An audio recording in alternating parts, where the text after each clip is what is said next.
Bueno, pues este es un artículo que yo escribí hace como 5 años más o menos. Pues yo creo que es el Nicarmopogua es un texto que debería ser de lectura obligada para todos los mexicanos, para todos los católicos en el mundo, pero especialmente para todos los mexicanos, por una razón muy simple, porque ahí se narra de manera muy detallada el alumbramiento de la nación mexicana, o sea, en la parte espiritual, pero también en otras más que vamos a ver a lo largo de estos minutos.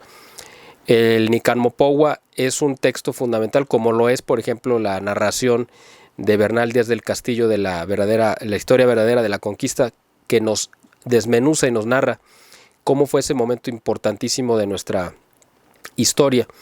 El Nicarmopogua es un documento que se escribió originalmente en náhuatl y luego se tradujo al latín. Y de hecho las palabras Nicarmopogua significan aquí se narra o aquí se cuenta, y fueron escritas por un indígena muy sabio, Antonio Valeriano se llamaba este indígena. Bueno, este es el nombre ya de bautizado, el nombre indígena no sé cuál sería, pero este es un nombre ya de bautizado. Este señor Valeriano conoció en persona a Juan Diego, era un indígena también, pero era pues un indígena muy brillante.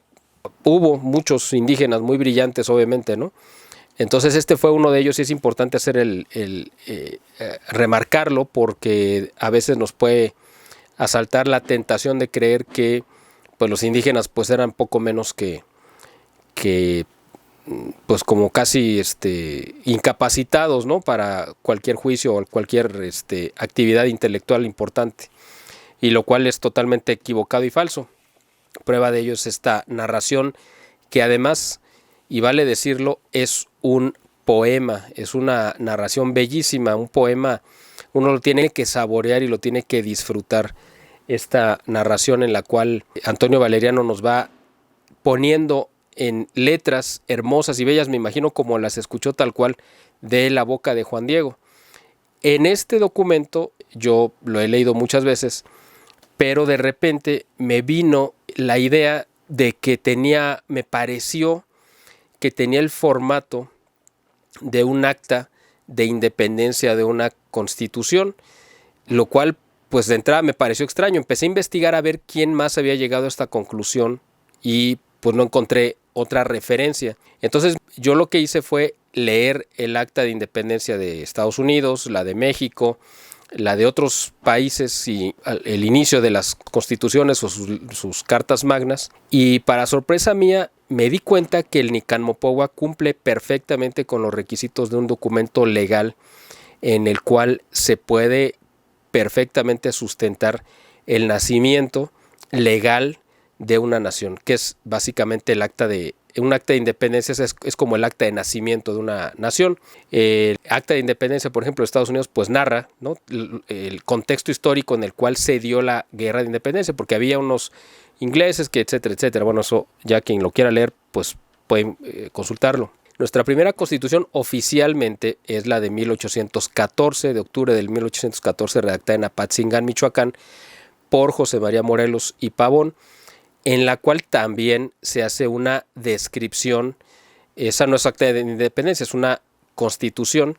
Se hace una descripción del contexto histórico por el cual se levantaron en armas y contra quién estaban combatiendo y la razón por la cual esto sucedió. Entonces en el Nicarmopogua encontramos exactamente los mismos elementos. Encontramos el contexto histórico que enmarca los acontecimientos guadalupanos, donde narra que 10 años después de la caída de la Gran Tenochtitlán, etcétera, pues había mucha convulsión social, ¿no?, porque no se había concretado una conquista espiritual, contraria a lo que se cree de que los españoles llegaron a imponer con las armas, la fe y la religión. Pues no fue así. Sí fue un proceso de evangelización muy arduo, muy complicado para los indígenas. Es que tenemos que entender pues que les vinieron a presentar un mundo que ellos obviamente estaban absolutamente ajenos a él. Entonces era el mundo occidental y además la religión cristiana. Eran dos cosmovisiones totalmente diferentes a los que ellos conocían, sabían y tenían como religión. Entonces este choque obviamente pues fue muy complicado de poder, para los evangelizadores, poderles hacer inteligible algo tan complejo como es la religión católica, o sea, los dogmas de la fe y el evangelio, que es algo complicadísimo, y además sin dominar el idioma, pues era una razón mucho más complicada. Yo preparé hace unos meses, una ponencia sobre Doña Marina, que la presenté como la primera evangelizadora de América, porque eso fue, de hecho, ella fue la primera persona, la primera mujer, yo creo que la primera persona en América que, digamos, bueno, cuando menos en América continental, que anunció el evangelio en náhuatl o en alguna lengua indígena. Ella yo creo que fue la primera, porque aunque habían llegado otros españoles aquí a tierra americana previo, o sea, al continente, antes de la llegada de Cortés, pues habían sido absorbidos por la cultura maya. De hecho, llegó hasta un sacerdote que no está registrado que él haya pues anunciado el evangelio, sino más bien él como que se asimiló a la cultura maya y luego fue rescatado por Cortés. Pero Doña Marina sí fue la primera, pero a lo que voy con esto es que eran los mismos indígenas los que se tenían que transmitir la fe unos a otros, porque eran pues los que se entendían. Los evangelizadores estaban pasando una situación bastante complicada, y eso se narra como contexto histórico en el Nican Mopogua para explicar por qué, además explicar por qué un indígena iba camino a la doctrina, porque eso es básicamente lo que está narrando, ¿no? Que iba de camino hacia Tlatelolco a tomar doctrina. Pues era un indígena, Juan Diego. Ya Juan Diego era su nombre bautizado y parece que tenía ya bastante tiempo evangelizado por la manera en la que se expresa en el texto, que conocía a profundidad los dogmas, ¿no? Entonces, o sea, el lenguaje que él manejaba no era de alguien que apenas está recibiendo la doctrina, sino de alguien que ya la tiene bien aprendida y además madurada, ¿no? O sea, ya la había madurado, ya la había digerido esa doctrina, y él entendía esas cosas, ¿no? Entonces, también es importante, en esto se narra en el Nican Mopogua al inicio, que había elementos que eran muy propios de la cosmovisión indígena, que es esto del floricanto. El floricanto era la representación de lo real y lo divino, es decir, lo que era absoluta verdad. O sea, cuando se refería a este término de floricanto, era la verdad absoluta en la que creían los indígenas, ¿no? Una verdad teológica, por decir de alguna manera. Y por eso en el acontecimiento guadalupano está identificado, se abre con el canto y se cierra con la flor, es decir, los dos elementos completos de la cosmovisión. ¿Por qué? Porque cuando va Juan Diego, según se narra en el Nican Mopogua, rumbo a Tlatelolco y la Virgen se le aparece, antes de verla escuchó cantos angelicales donde él pensó que sí estaba quizá en el paraíso, o que sí ya se había muerto incluso, ¿no? Ahí se abre esta historia con el canto y se cierra con la flor, ¿no? Con la flor, las flores en el ayate. Entonces, para el mundo indígena esto representaba que era la absoluta verdad teológica en la cual ellos creían, ¿no? Entonces, estos símbolos, que obviamente Dios los conocía muy bien, se los dio a los indígenas para que estuvieran convencidos de que esto era algo absolutamente real. Entonces, estudiando y leyendo el Nican Mopogua se puede leer como una narración histórica, que lo es, como un poema, que lo es también, y como un documento jurídico, que es a la conclusión que yo llegué, que también lo es, porque establece una serie de principios fundamentales sobre los cuales se sustenta la constitución, o sea, es decir, la creación de una nación. Entonces, empezando con el anuncio, es decir, cuando la Virgen Santísima empieza a hablar con Juan Diego, le revela quién es ella, porque de ahí deriva el poder que ostenta y la representación que tiene. Ella se presenta como la madre del verdadero Dios por quien se vive. Es decir, es una declaración de principios. Hay un solo Dios y yo soy su madre.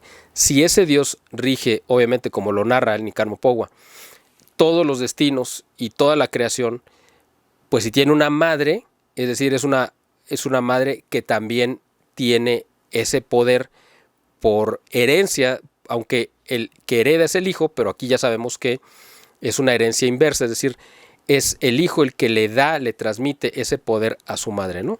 Entonces, cuando ella se presenta ante Juan Diego, ella le dice, voy a leerlo tal cual para no faltar aquí a alguna palabra que me vaya a brincar. Le dice, Juanito, el más pequeño de mis hijos, ¿a dónde vas? Él le respondió, señora mía, tengo que llegar. Él identificó que esa mujer que le estaba hablando era alguien con una dignidad para llamarla señora. Señora y niña mía, él le respondió, es decir, él sabía que tenía una dignidad a la cual él tenía que responderle con respeto. Pero al mismo tiempo vio en ella la ternura de esa adolescente a la cual él tomó como propia. Es decir, en su espíritu él reconoció que había ahí algo sobrenatural a lo cual él pertenecía, pero que eso le pertenecía a él también. Era un acto recíproco, es decir, él pertenecía a Dios, pero la Virgen, o sea, esa niña que él veía, le pertenecía porque sabía que era parte de su creencia religiosa. Él de alguna manera la identificó. Porque le dice, tengo que llegar a tu casa de México, Tlatelolco. Es decir, ¿por qué le dijo tu casa? Pudo haberle dicho, voy hacia el templo, al templo. ¿Por qué le dijo tu casa? Porque él sabía, identificó que esa mujer que le estaba hablando era parte de la religión que él recién había aprendido, conocido y que él identificaba a ella quizá en ese momento como la Madre de Dios, o cuando menos sabía que ella era parte de la religión católica, porque por eso dijo, voy a tu casa, ¿no? A seguir cosas divinas que nos dan y enseñan nuestros sacerdotes, delegados de nuestro Señor. Aquí él dice, nuestro Señor, y a ella le dijo, señora y niña mía. Es decir, es un título donde está poniendo en la misma dignidad, no es que los ponga al mismo nivel, sino en la misma dignidad, la reconoce como señora mía, señora suya, es decir, él se reconoce como un servidor, pero también de Cristo, es decir, por eso él le dice nuestro Señor. Es importante estos matices para entender que él fue consciente desde un principio con quién estaba hablando. Le dice ahí, la Virgen le responde, y ahí es donde ella revela quién es y su poder. Le dice, sabe y ten entendido, tú el más pequeño de mis hijos, que yo soy la siempre Virgen Santa María. Siempre Virgen Santa María. O sea, son, digamos, 3 títulos importantísimos. Siempre Virgen Santa María, Madre del verdadero Dios por quien se vive, del Creador de todo, Señor del cielo y de la tierra. Es decir, ahí le está revelando que ella detenta un poder que está por encima, incluso de la tierra, o sea, del poder temporal, que no es una soberana del mundo, es una soberana que ejerce su poder por encima y más allá del mundo, porque lo ejerce también en el mundo espiritual o en el reino celestial. Así que así empieza, por ejemplo, el acta de independencia de Estados Unidos, donde ellos declaran que hay un Dios creador de todo. Igual la Constitución de Apatzingán se declara que hay un Dios creador de todo, etc. ¿Por qué? Porque es una declaración de principios para desde ahí entender de dónde proviene el poder y la soberanía. Entonces, aquí ella exactamente hace lo mismo, le dice, hay un Dios uno solo y que es el creador de todo en el cielo y en la tierra, y yo soy su madre, la madre de ese Dios. Entonces, le está revelando quién es y el poder que tiene. Inmediatamente después de que ella le revela quién es y cuál es el poder que ostenta, le da, como ya le reveló que tiene poder, ya ahora viene la primera, digamos, el primer mandato. ¿Por qué? Porque tiene el poder de ordenar, el poder de mandar, y le dice, deseo vivamente que se me erija aquí una casita. Es muy importante esta palabra, es muy importante porque ella pudo haber dicho, quiero que se me erija un templo. De hecho, hasta donde yo sé, es la única aparición de la Virgen María en la historia, reconocida por la Iglesia, o sea, que ha cumplido con todos los requisitos, en la que la Virgen pide una casa, porque en todas siempre pide un templo. Cuando dice quiero, por ejemplo, en Lourdes o en Fátima, en otras partes siempre pide un templo o capilla, lo que sea. Pero esta es la única en la que yo tengo entendido que pide una casita. ¿Cuál es la diferencia entre un templo y una casa? Bueno, pues es evidente, ¿no? pero en la casita es donde uno va a habitar, donde uno va a vivir. Pero es importante también decirlo porque es la sede del poder, es decir, el poder siempre debe de tener un lugar desde donde se ejerce. Cualquier poder, ¿no? O sea, en cualquier gobierno, pues tiene que haber una casa oficial donde viva el que gobierne, ya sea un rey, un emperador, un presidente, lo que sea. Tiene que tener una sede oficial. Pues ella pide, precisamente una vez que le revela quién es y el poder que detenta, le pide que se le construya una sede en la cual ella va a habitar y obviamente a gobernar, ¿no? Entonces, además de dar la primera orden, inmediatamente concede el primer derecho de esta constitución que empieza ella a dictarle a Juan Diego, aunque él no lo sabe, pero es una constitución porque empieza a tener ya leyes, derechos, ¿no? Y así lo vamos a ir viendo. Dice, en esta casita o en este templo, lo quiero para mostrar, o sea, que la gente lo vea, y dar, que son dos cosas diferentes, todo mi amor, compasión, auxilio y defensa. Es decir, aquí viene comprendido, como lo entendería cualquier abogado, una protección completa, ¿no? El amor, la compasión, que es un acto que viene del amor, es decir, el ayudar, el comprender, el hacer propios los dolores, las aflicciones del otro, ayudar, es decir, el auxilio, y además la defensa. O sea, está otorgando estos derechos a cambio de que se le erija una sede. Entonces empieza ya a ejercer esta labor de decir, yo como gobernante te concedo esto, ¿no? Yo te lo concedo. ¿Qué significa eso? Que te lo estoy dando. No es que me lo pidas tú, sino yo te lo quiero regalar a ti. Después viene un segundo derecho, que es el de la ciudadanía, que es importantísimo, y los beneficios que trae consigo, porque dice, yo soy vuestra piadosa madre. O sea, ya había dicho que era la madre de Dios, y además ahora dice, yo soy vuestra piadosa madre también. A ti y a todos ustedes juntos, los moradores de esta tierra. Es importante decir moradores porque no dice los nativos, que nativos significa que hayan nacido ahí. Moradores es que vivan ahí, no necesariamente los que nacieron ahí. Cualquier persona que tome esa tierra por casa, que venga de cualquier parte del mundo. Vosotros, los moradores de esta tierra, y a los demás amadores míos que me invoquen. Es decir, no solamente a los que vivan en esa tierra, sino a cualquier persona fuera, en otra parte del mundo, que también la invoquen, ¿no? como madre. Les está otorgando también los mismos privilegios. Que me invoquen y confíen en mí, oiré allí sus lamentos y remediaré todas sus miserias, penas y dolores. Esto es muy importante. Esto es muy importante, estas tres palabras que la gente pudiera pensar que son sinónimos, y en cierto aspecto se pueden utilizar como sinónimos, pero son cosas diferentes. Miserias básicamente se refiere, o uno lo entendería, a las carencias materiales, cualquiera que sean. Penas, que pueden ser dolores o angustias emocionales o por alguna otra razón espirituales, y dolores que generalmente uno identificaría como aflicciones físicas, es decir, ella está otorgando la protección material, está otorgando el derecho a la salud y al consuelo, ¿no? Que son tres funciones, es decir, es como decir la fe, la esperanza y la caridad, las obras de misericordia. Acá la Virgen les está otorgando estos derechos a quienes la invoquen, a los moradores de esta tierra y a los que la invoquen incluso fuera de esta tierra, ¿no?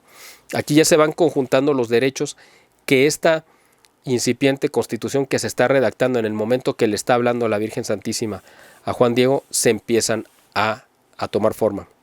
Viene después, como ella ya le dijo a Juan Diego que ella tiene el poder y detenta un poder, también tiene el poder de designar representantes o de poder delegar, que es muy importante, autoridad. Es decir, no solamente ella tiene el poder, sino además tiene el poder de delegar en otros parte de ese poder y representación. Su primer ministro sería el obispo Juan de Zumárraga. Le dice, para realizar lo que mi clemencia pretende, ve al palacio del obispo de México y le dirás cómo yo te envío a manifestarle lo mucho que deseo que aquí en el llano me edifique un templo.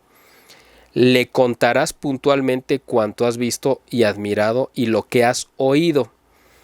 Visto, admirado y oído. O sea, fue un acto obviamente de verlo, de una admiración porque tuvo una experiencia espiritual profundísima, y lo que escuchó, no solamente las palabras de la Virgen, sino el canto de las aves, o de lo que él pensó que eran aves, pero que no sabía si eran cantos celestiales, que se oían como aves, ¿no? Entonces, todo eso tenía que narrarle Juan Diego al obispo, pero la Virgen le está diciendo a Juan Diego que el que debe de encargarse de hacerlo, de ejecutarlo, es el obispo. Es decir, la Virgen le está reconociendo al obispo que tiene una autoridad a la cual ella acepta también someterse. Esto es muy importante porque incluso en los gobiernos, aún en la parte, por ejemplo, donde había un rey, el rey también tenía que obedecer a los que fueran sus súbditos si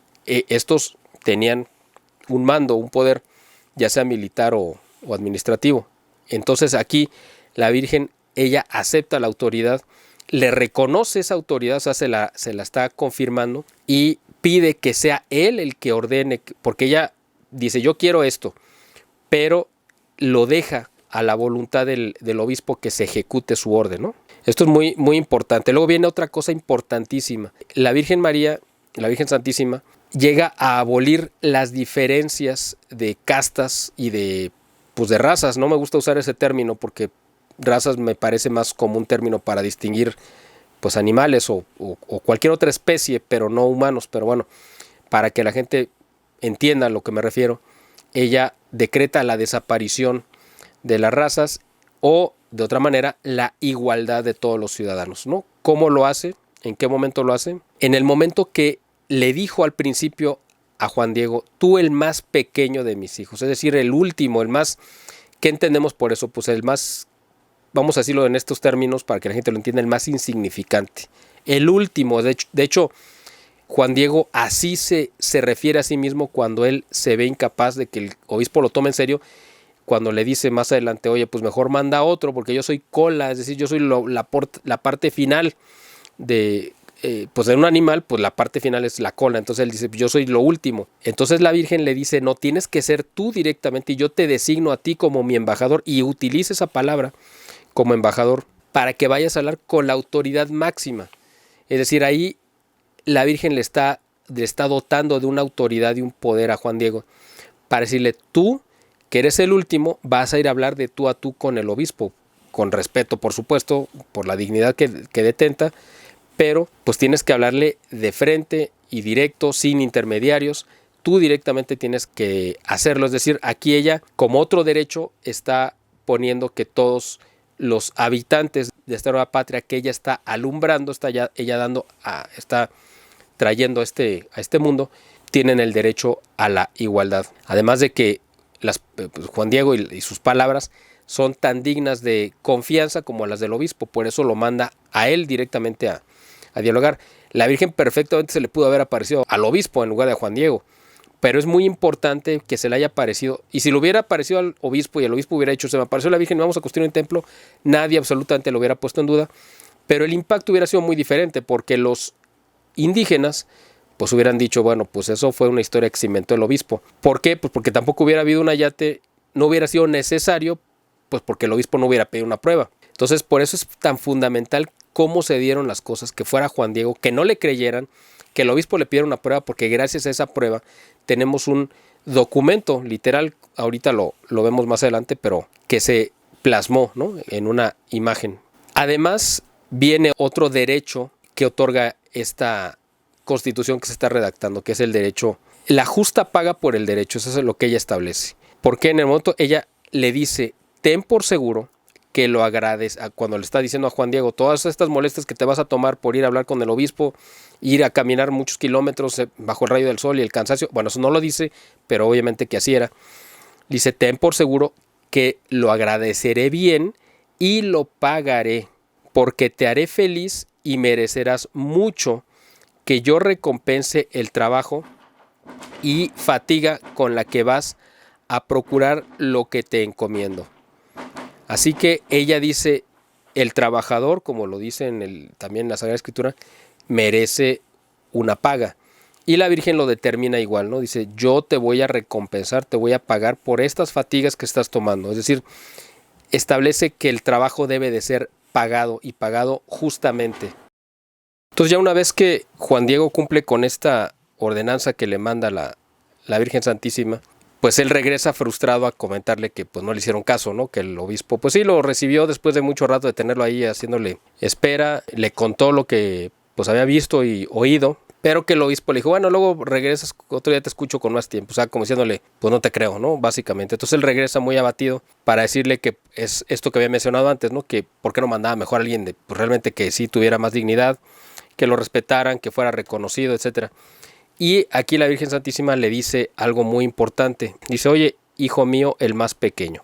O sea, le vuelve a hacer énfasis en que es el más pequeño. Importante este comentario, ¿no? Porque no es por denigrarlo, sino para decirle, pues estás en lo más profundo de mi corazón, ¿no? Ten entendido que son muchos mis servidores y mensajeros, porque pues, obviamente tiene a toda la corte celestial, podría haber mandado a un ángel, a un santo, a quien pues ella dispusiera, y todo el mundo estaría encantado de servirle, ¿no? De mensajero, pero dice, son muchos mis servidores y mensajeros a quienes puedo encargar que lleven mi mensaje y hagan mi voluntad, pero es de todo punto preciso que tú mismo solicites y ayudes y que con tu mediación se cumpla mi voluntad. Es decir, ella está elevando la dignidad de Juan Diego, de ese el más pequeño, le está encomendando la misión más importante de la historia de nuestro país, porque le dio básicamente el mensaje de dar a luz, de anunciar el alumbramiento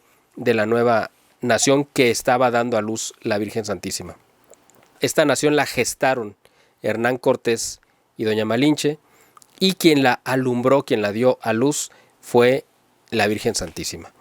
Entonces, aquí Juan Diego es pues el vocero, el mensajero, el que lo va a anunciar. Por eso le dice el énfasis de, tú eres el más pequeño y por eso es que a ti te lo encomiendo, porque te voy a enaltecer por encima de todos los demás, ¿no? Y junto con esta idea o esta orden, viene otro derecho más que se asienta ahí en esta Constitución, que es el derecho al descanso, que esto es muy importante, porque ahorita lo damos por un hecho, de hecho, pues obviamente está en la ley del trabajo y en otras, pero ahí es donde se establece que tiene el derecho el trabajador a gozar de un descanso después de una jornada laboral, porque la Virgen Santísima le puede ver, ya que regresa Juan Diego, le puede haber dicho, no, pues ve otra vez y ahí quédate hasta que te atienda. Pero lo que le dijo fue lo siguiente, mucho te ruego, hijo mío, el más pequeño, y con rigor te mando que otra vez vayas mañana, es decir, le está dejando que él vaya y descanse de esa penosa labor que le mandó a cumplir,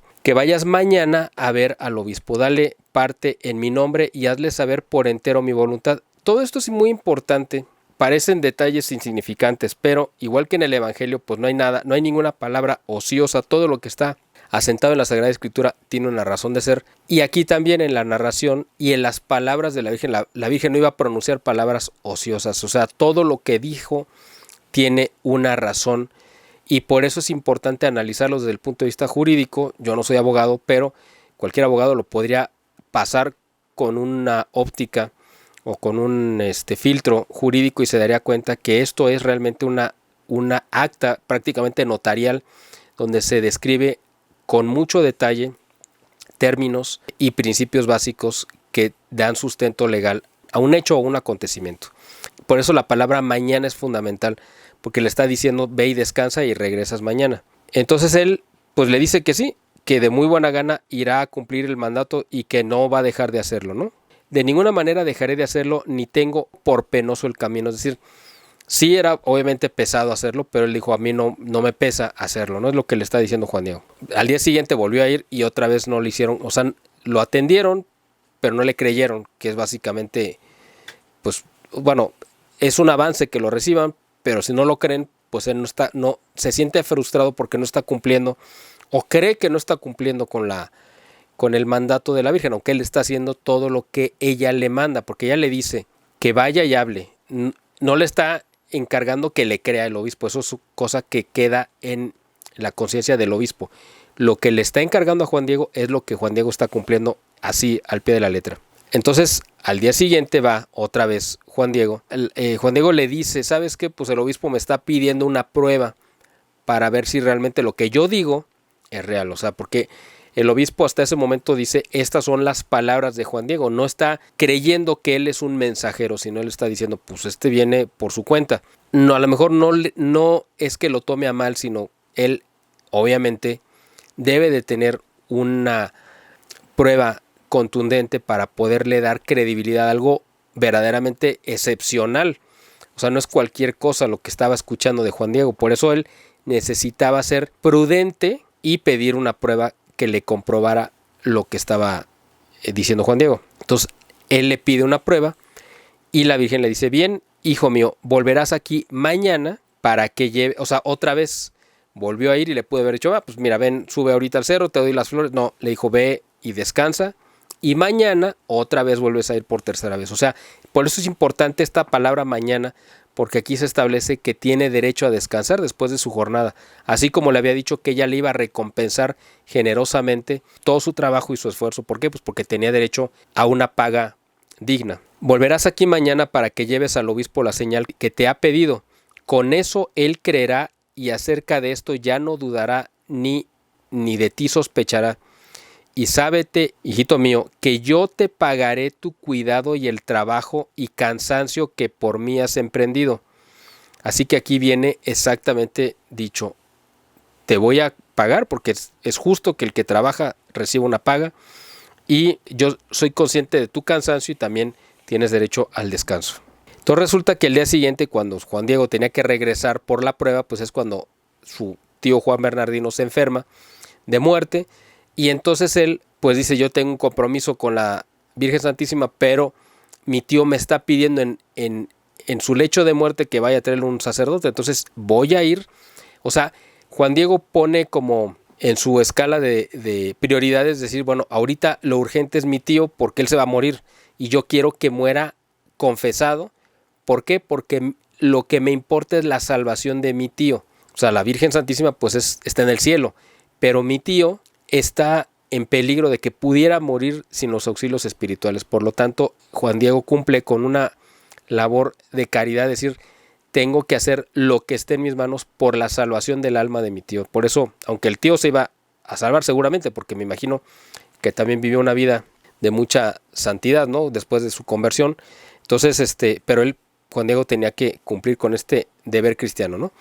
Entonces él va y se va por una, pues vamos a decir, como por un atajo, evitando el lugar donde había encontrado a la Virgen Santísima. Esto es un acto un poco muy tierno de Juan Diego, ¿no? Porque pues es como muy ingenuo decir, bueno, pues es la madre del Creador, es la Virgen Santísima, está en el cielo, pero él pues da por un hecho que solamente está ahí, en ese lugar donde la ha visto, ¿no? Entonces es muy tierno esta parte, ¿no? Donde él cree que puede evadir el encuentro con ella rodeando el cerro, ¿no? Pero lo más simpático es la manera en la que reacciona Juan Diego cuando se le encuentra, porque obviamente lo tomó totalmente fuera de lugar. Él no la quería ver en ese momento. Iba a cumplir con su deber con ella porque tenía un compromiso, pero su prioridad era el llevarle a un sacerdote, ¿no? A su tío.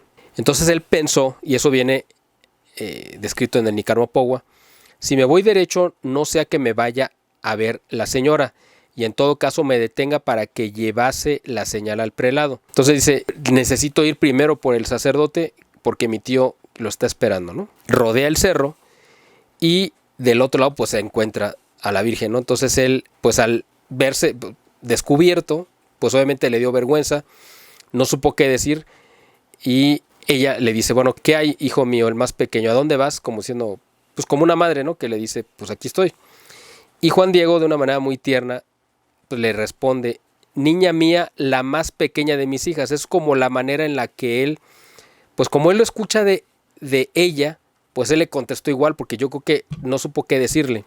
Pero para él sí era una frase muy tierna, muy llena de amor, que además es muy propio del lenguaje náhuatl y de la cultura náhuatl esa parte de las palabras de ternura, ¿no? Pues nosotros lo heredamos, ¿no? En nuestra cultura como mexicanos, que no es común en otros pueblos hispanoamericanos, ni menos en el español, pero en México sabemos que somos muy dados a hablar con diminutivos y a tratar de ser pues muy arropadores, ¿no? Muy tiernos con nuestras palabras. Entonces él le dice, la más pequeña de mis hijas, señora, le dice, ojalá estés contenta. ¿Cómo has amanecido? ¿Estás bien de salud, señora? O sea, incluso le menciona cómo él literalmente le mencionó cómo está tu cuerpecito, es decir, cómo estás de salud. Es una forma en la que él obviamente se topó de una manera que no se lo esperaba y no supo qué decirle, ¿no? Entonces hasta esa parte es como simpática de la reacción espontánea de Juan Diego. O sea, en esta narración aquí se ve que fue algo que él no se esperaba, ¿no? Y ya le dijo, pues mira, voy, en ningún momento le mintió, le dijo, voy por un sacerdote porque mi tío está enfermo, etcétera. Pero en cuanto regrese, pues aquí estoy, o sea, voy a cumplir con tu labor, nada más déjame ir a hacer esto.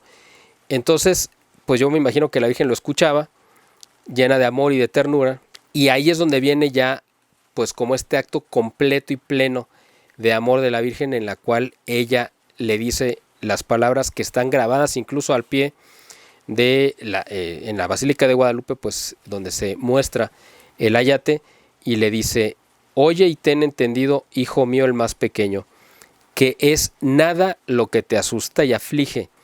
No se turbe tu corazón, no temas esa enfermedad ni otra alguna enfermedad y angustia. Ella le está llenando de seguridad y de tranquilidad en ese momento de tribulación que estaba cruzando Juan Diego. Y ahí es donde viene esta parte que es fundamental. No estoy yo aquí que soy tu madre, es decir, le está diciendo dos cosas fundamentales. Estoy aquí, como me estás viendo, y soy tu madre. Son dos cosas fundamentales.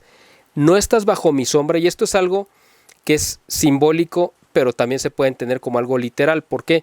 Porque nosotros vemos que en la imagen del ayate, que es como seguramente la vio Juan Diego, nada más que en 3 dimensiones, la Virgen está frente al sol. Es decir, al estar ella frente al sol, pues ella estaba proyectando una sombra sobre Juan Diego. Entonces era literal, pero también era figurado lo que le estaba diciendo. No estás bajo mi sombra, es decir, bajo mi protección. Ella la estaba cubriendo con su sombra real, pero además es una forma de decirle, tú estás totalmente protegido por mí. Para que alguien esté cubierto por la sombra de otra persona es porque esa persona está lo suficientemente cerca. Eso es lo que quiero que la gente entienda. Estaba tan cerca que le dijo, mi sombra está cayendo sobre ti, que es una manera hermosa y poética de decirle, de mostrarle su cercanía. No soy yo tu salud, le dice la Virgen, no estás por ventura en mi regazo.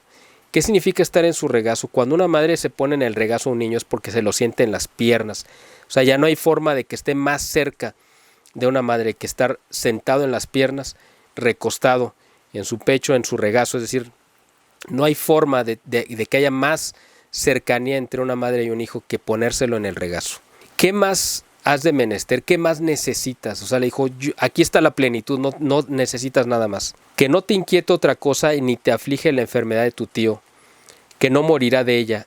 Estás seguro que ya sanó. Y es una declaración en la cual Juan Diego le entrega plenamente su fe a las palabras de la Virgen. Le cree absolutamente, no lo pone en duda. Tan no lo pone en duda. En ese momento además se estaba curando el tío, ¿no? En ese momento que ella le estaba diciendo lo mismo. Y es muy probable que la Virgen se estuviera apareciendo a los dos en el mismo momento. A Juan Diego diciéndole está curado y al tío Juan Bernardino en ese mismo momento diciéndole, es cuando le revela el nombre, ¿no?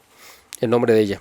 Entonces, en ese momento quedó sellado por un hecho sobrenatural, el primero, o sea, el milagro de la salud, que todo lo que le había prometido la Virgen a Juan Diego era real. Es decir, le dio una prueba de que su poder sí era real y que sí tenía la potestad que Dios le había concedido para otorgar la salud. Es decir, sabemos que los santos, los ángeles y la Virgen Santísima pues son intercesores, pueden obtener de Dios favores extraordinarios.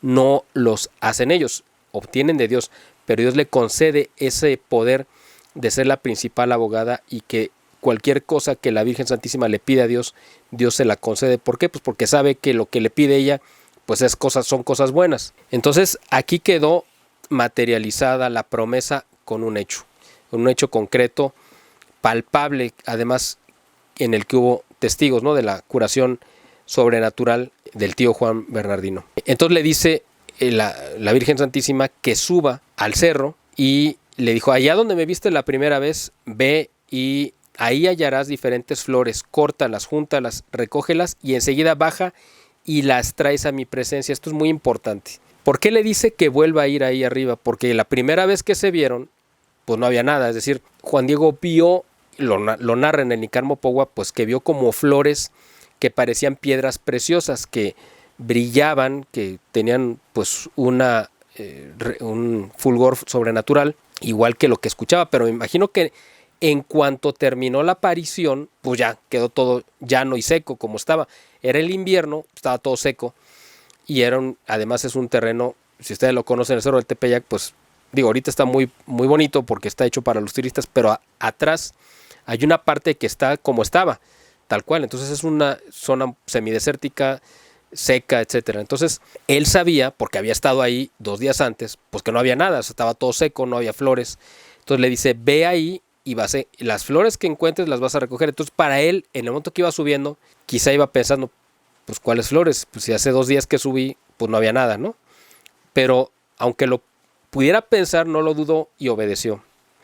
Es importante, le da órdenes precisas: córtalas, júntalas, recógelas, baja conmigo y las traes a mi presencia. Porque le pude haber dicho, pues recógelas y llévaselas al obispo, porque solamente las flores eran prueba suficiente de lo sobrenatural, porque ni se daban ahí y no se daban tampoco en esa época. Solamente con haberle llevado las flores era la prueba, porque Juan Diego no tenía forma de haberlas conseguido de otra manera. Pero le dijo: no, tienes que traérmelas. Entonces fue Juan Diego, obedeció exactamente tal cual, las cortó, las juntó y las echó en su manto y bajó y se las trajo a la señora. Esto es muy importante porque dice en la narración: hijo mío, el más pequeño, esta diversidad de rosas es la prueba y señal que llevarás al obispo. Esta fue la misiva, o sea, la carta que le manda, ya ahora sí, material, como prueba que pedía el obispo. Pero es muy importante porque la narración dice que la Virgen acomodó las flores, las acomodó en el regazo. ¿Qué significa esto? Por eso digo, no hay palabras ociosas. A lo mejor para usted y para mí y para la gente que haga favor de vernos, pues no tiene mayor significado que las haya acomodado. Pues Juan Diego las cortó y se las puso como sea, ¿no? Al final de cuentas. El hecho de que las haya acomodado era una tradición indígena muy importante que las mujeres hacían, que era un acto muy femenino de las mujeres de acomodar las flores. Esto tiene un significado profundo que no lo entendía, a lo mejor no lo entendió el obispo y los otros frailes, pero sí un indígena. Cuando Juan Diego transmitiera este mensaje, los indígenas iban a entender qué significado tenía el que la Virgen hubiera acomodado las flores, las tocó y las acomodó. Entonces le dice: le dirás en mi nombre que vea en ellas, en estas flores, mi voluntad y que él tiene que cumplirla. O sea, ya no le dice, ya no puedes dudar porque aquí está la prueba que tú estabas pidiendo. Y le remarca esto que es fundamental: tú eres mi embajador muy digno de confianza. ¿Esto qué significa? Que le da a Juan Diego, el más pequeño de sus hijos, como se lo dijo en todas las ocasiones que se vieron, que él era absolutamente digno y que era su embajador, es decir, el cargo más alto, como el del primer ministro, porque está representando al presidente, bueno, en este caso al gobernante, ¿no? Que es la Virgen, que ya le dijo: yo quiero tener mi sede en este lugar, etcétera, etcétera, lo que ya vimos al principio. Entonces va Juan Diego a cumplir con esta orden ya como embajador designado directamente por la Virgen, que lo había sido, pero ahora, por si había alguna duda, se lo remarca. Cuando menos así viene en el Nican Mopogua, que es la narración literal de lo que Juan Diego le contó a Antonio Valeriano.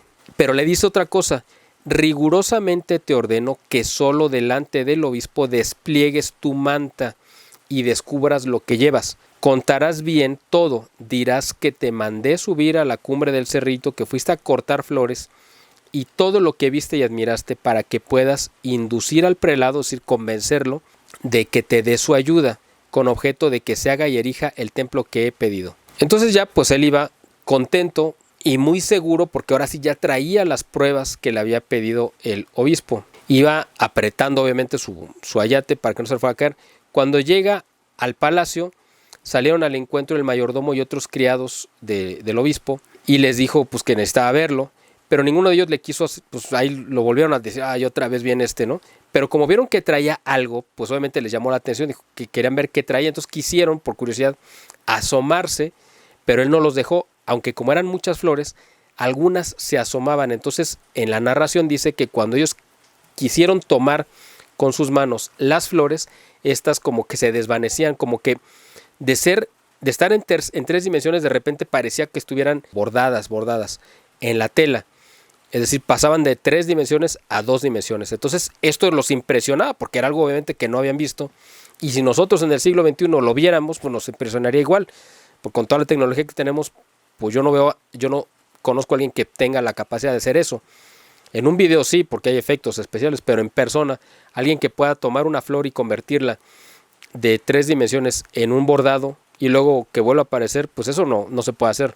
Entonces ellos quedaron tan impresionados que fueron con el obispo a decirle, oiga, acabamos de ver esto, este indio trae unas flores, pues no creo que hayan usado esa palabra, pero para que la gente lo entienda, pues unas flores mágicas que se desvanecen en el momento que las queremos tocar, pero están ahí, o sea, las vimos, las olimos, pero no las pudimos tocar, se convierten como en bordado y luego regresan. O sea, eso para el obispo pues ya fue como una señal de que algo muy grande estaba pasando.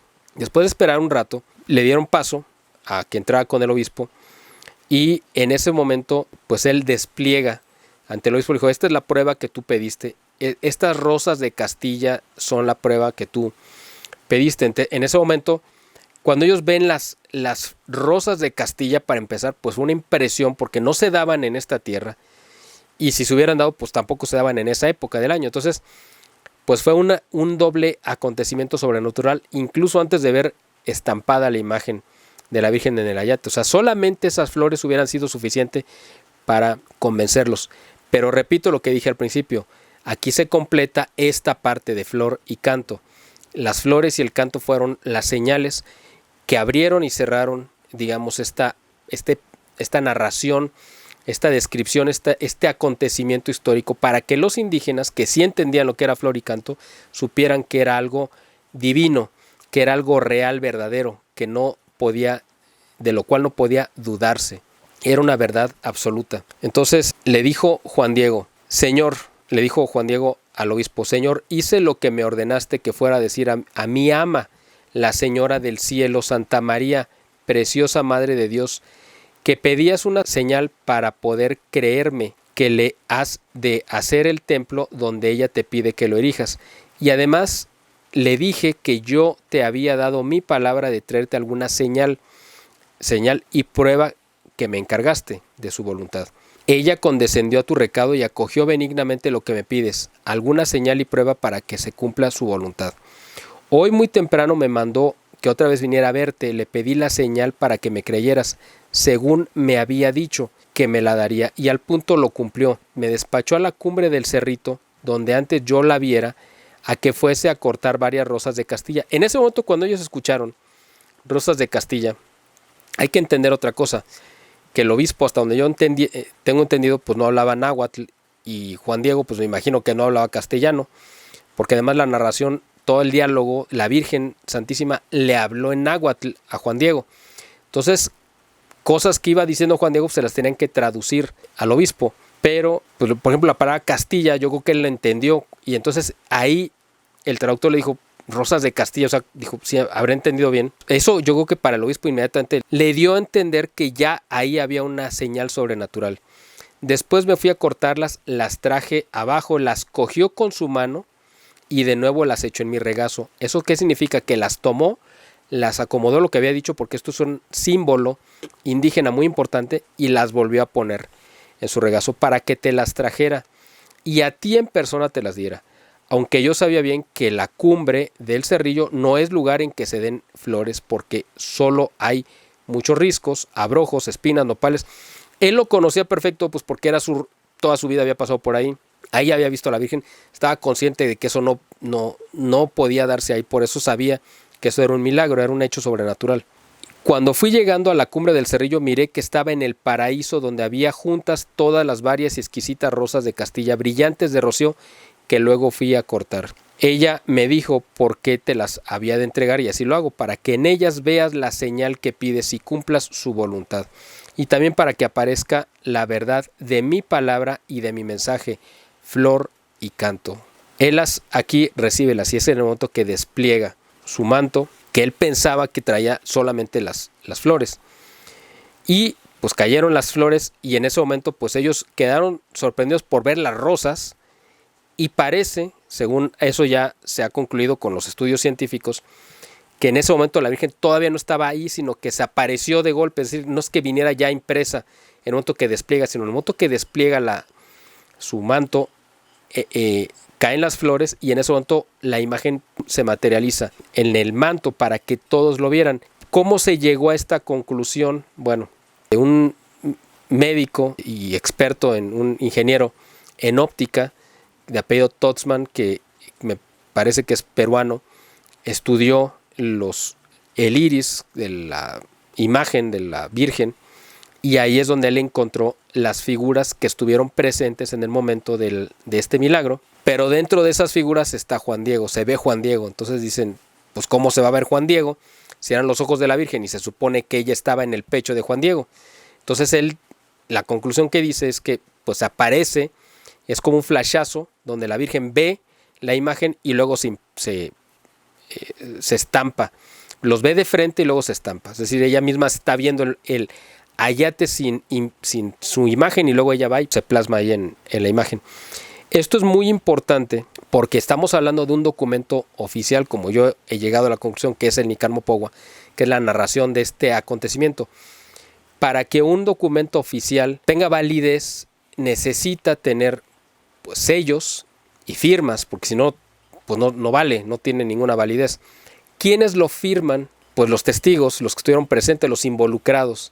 En todas las actas de independencia, la de Estados Unidos, la de México y en cualquier parte del mundo donde ha habido una independencia, quienes firman el acta de la independencia pues son los testigos, los que hicieron o los que estuvieron presentes y dan fe de que lo que se cuenta ahí pues es real.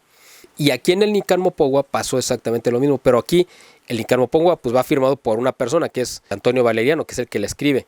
Va tomando las palabras de Juan Diego, que es el otro protagonista. Pero ¿dónde se encuentra la firma real de los protagonistas? La firma de Dios, de la Virgen y de los que estuvieron presentes para hacer legal este documento. Pues en el mismo ayate, precisamente ahí está presente la firma, la rúbrica de Dios es la imagen milagrosa del ayate. Es donde Dios da su impronta y pone su sello personal. Al estar la imagen de la Virgen presente, es ella misma la que está firmando con su imagen que todo lo que se narró es real, pero además en los ojos de la Virgen están las imágenes de los testigos presenciales de que este acontecimiento fue real. Ahí es donde está la firma, digamos, de todos con su imagen. Nosotros pues no podemos firmar con imágenes. Cuando hay un acontecimiento importante, ¿cómo comprobamos que estuvimos ahí? Pues con una fotografía. Esto es básicamente lo mismo. Tiene el valor jurídico de una fotografía donde se están mostrando que las personas que estuvieron presentes en este acontecimiento dan fe de ello y quedaron además por retratadas en la imagen. Ahí es donde le da un valor legal Dios, un respaldo real al ayate y a este acontecimiento y a nuestra acta de constitución de nación, que es el Nican Mopogua, que es la narración donde se quedan asentadas los derechos, obligaciones, quién nos gobierna, a través de qué medios, quién ejerce el poder, quiénes son sus representantes, etcétera, etcétera. O sea, cubriendo las necesidades básicas de trabajo, descanso, paga, aliviar las penurias, la miseria, dar salud, aliviar también las angustias, en fin, todo lo que engloba todos los derechos que nos vino a regalar y a otorgar la Virgen a través de su aparición, que quedó narrada en el documento. Y pues aquí después viene pues el resto, ¿no? De que pues el obispo se convenció, que lloró mucho porque le dolió haber dudado, que fueron obviamente a construir, y etcétera, etcétera, ¿no? Pero aquí quedó asentado que esto es un documento legal que viene certificado con la firma de Dios, con la estampa, la impronta de Dios, el sello del cielo, la imagen de la Virgen, la imagen de los testigos además, y que después dieron fe de viva voz los que fueron protagonistas de este milagro sobrenatural. Esto es muy importante porque el Papa, si no mal recuerdo, creo que fue León XIII, dijo, y además es correcto, que Dios no hizo nada parecido con ninguna otra nación en el mundo. Él hablaba específicamente de la aparición de la Virgen y de lo que trajo como consecuencia, pero con ninguna otra nación del mundo pues vino directamente a redactar una constitución, un acta de independencia y a otorgarnos directamente las leyes y derechos que nos rigen, como sí lo hizo en esta nación, con esta nación. Aquí está el documento que lo comprueba y por eso se confirma, efectivamente no ha hecho nada parecido con ninguna otra nación. Nosotros como mexicanos pues debemos de sentir muy privilegiados, pero también muy comprometidos con lo que vino a enseñarnos, lo que nos da todos los días la Virgen Santísima, ese amor, esa protección, el colocarnos en su regazo, el cubrirnos con su sombra, todo ese amor, beneficio, auxilio, defensa, importantísimo esa parte, la defensa que es la Virgen Santísima, ¿ante quién? Pues ante Dios. ¿En qué sentido? Cuando nosotros necesitamos una abogada, una intercesora, pues es ella la que la que va a defender nuestra causa siempre y cuando no se oponga a nuestra salvación. Y también, por último, no quiero dejar pasar, yo sé que en estos tiempos tan convulsos que vivimos en nuestro país, después de que se legalizó el aborto, porque además la Virgen Santísima con su aparición vino a abolir los sacrificios humanos que todavía estaban en algunas regiones en práctica, los abolió como tal Hernán Cortés, ¿no? Cuando él la conquista, pero se seguían practicando de todos modos, o sea, él oficialmente los suspende, pero pues en otras partes se seguían haciendo. Quien los vino realmente a erradicar totalmente pues fue la aparición milagrosa de la Santísima Virgen, porque provocó la conversión en masa de millones de indígenas que no habían podido ni ser catequizados ni convertirse tampoco porque no habían entendido la fe.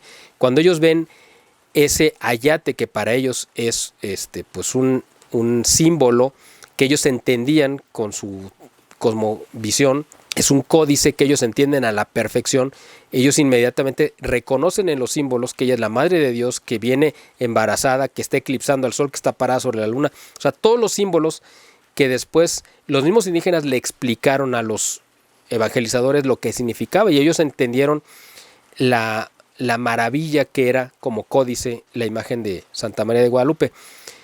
Pero ahora, pues yo sé que hay quienes dicen como una forma, lo entiendo así o quiero entenderlo así, de tratar de reprender nuestra indiferencia ante la Virgen Santísima, nuestra falta de amor, nuestra falta de coherencia, ¿no? y de reciprocidad con ese amor que nos da todos los días. Hay quienes dicen que la Virgen en apariciones privadas o en revelaciones privadas, lo cual pues hay que tener muchísimo cuidado porque lo más probable es que sean falsas, que ha revelado supuestamente que ella se va a ir, que va a desaparecer del ayate, que se va a borrar su imagen. ¿Cuál es la conclusión a la que yo llego ante esta afirmación que me parece muy temeraria? Pues que es falso, y le voy a decir por qué. Porque ahí está puesta la firma de Dios y la impronta de Dios, y Dios no se desdice de sus palabras. Dios no cambia de parecer ni su voluntad se puede mover, porque si cambiara, pues ya no sería Dios. Dios es perfecto en sus actos y no puede cambiar una decisión que él ha tomado. Y él tomó la decisión de que esta nación la fundara la Virgen Santísima, en la cual iba a gobernar. Para ello pidió una sede, redactó una constitución, declaró una independencia y le entregó la rienda del poder para que ella lo gobernara. Dios no le iba a quitar la tierra que le entregó, no le iba a quitar a la tierra la gobernante que le dio, y no se iba a desdecir, es decir, no iba a borrar su firma, la firma que nos dio, que está ahí, que va a estar para la eternidad. Ese es el pacto que Dios firmó con el pueblo de México y a todos los que lo adopten, es decir, ahí lo dijo al principio, esa concesión de la ciudadanía, no solamente a los nativos de México, a cualquier ciudadano que habite esta tierra, es decir, que venga a vivir aquí, o a cualquier otro fuera de México, aunque nunca venga ni viva aquí, simplemente que ame a la Virgen tanto como los nativos o los residentes de esta tierra, a todos va a cubrir con los mismos beneficios. Entonces Dios no se va a desdecir, no se va a echar para atrás, no va a romper su palabra porque Él la dio y su palabra es eterna.